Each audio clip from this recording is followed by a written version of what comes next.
बच्चों नमस्कार। जिसको न निज भाषा तथा निज देश पर अभिमान है, वह नर नहीं नरपस निरा है और मृतक समान है। बच्चों, मैं आज आपको इंग्लिश स्पीकिंग कोर्स में रूल नंबर 9 अबाउट 2 का प्रयोग पास्ट टेंस के प्लूरल सब्जेक्ट यानी हेल्पिंग वर्ब वर के साथ समझाने जा रहा हूँ और सभी बच्चे बहुत ध्यान से समझने का और इसके ट्रांसलेशन बनाने का प्रयास करेंगे। ये सबसे सिंपल और इजी मेथड है इंग्लिश स्पीकिंग का। देखिए, अबाउट टू का प्रयोग पास्ट टेंस हेल्पिंग वर्ब वर। पहचान जिन वाक्यों के अंत में वाला था, वाली थी इत्यादि शब्द आते हैं, अर्थात भूतकाल में कार्य करने की गति प्रदान होती है। वहां पर हम सब्जेक्ट के साथ हेल्पिंग वर्ब वर और उसके साथ अबाउट टू का प्रयोग करते हैं। उसके उपरांत वर्ब की फर्स्ट फॉर्म और फिर ऑब्जेक्ट इत्यादि की अंग्रेजी बनाते हैं। समझ में आई बात? तो फॉर्मूला हुआ plural subject plus verb plus about to plus V first plus object plus extra.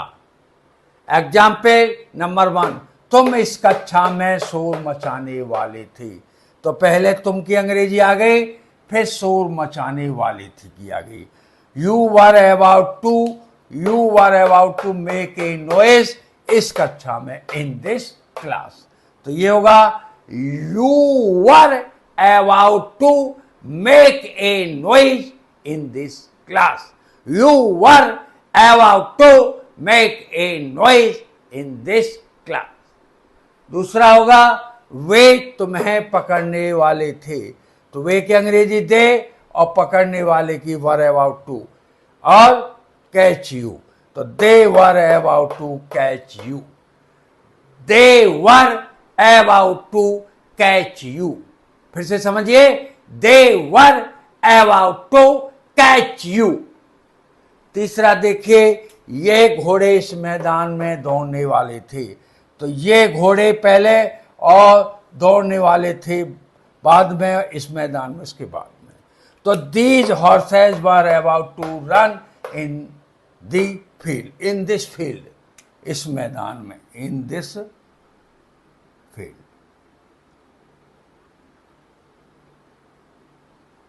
तो ये हो जाएगा these horses were about to run in this field. These horses were about to run in this field. एक बार फिर से, these horses were about to run in this field. चौथा देखिए, ये लड़के इस नदी में तैरने वाले थे। तो ये लड़के पहले तैरने वाले थे उसके बाद, और इस नदी में उसके बाद में। तो ये बनेगा these boys were about to swim in this river. समझिए, these boys were about to swim in this river. एक बार फिर, these boys were about to swim in this river. पांचवा देखिए, हम तुम्हें बुलाने वाले थे। तो हम की क्या कि वी और बुलाने वाले थे, वर अबाउट टू कॉल और तुम्हें इसी अंग्रेजी यू होगी। तो ये होगा we were about to call you. इसको समझिए, we were about to call you. फिर से, we were about to call you. एक बार फिर समझ लीजिए, we were about to call you. तो इस तरह से बच्चों इनकी प्रैक्टिस अपने घर पर स्पीकिंग में अपने बहन भाइयों में कर लीजिए और घर पर ट्रांसलेशन बना लीजिए। और कोई प्रॉब्लम हो तो कमेंट डाल के मेरे से सॉल्व कर लीजिए। मेरी आपसे अपील है, इस मेरी वीडियो को ज़्यादा से ज़्यादा शेयर, लाइक और सब्सक्राइब करें और कराएं। Thank you. जय हिंद, जय भारत।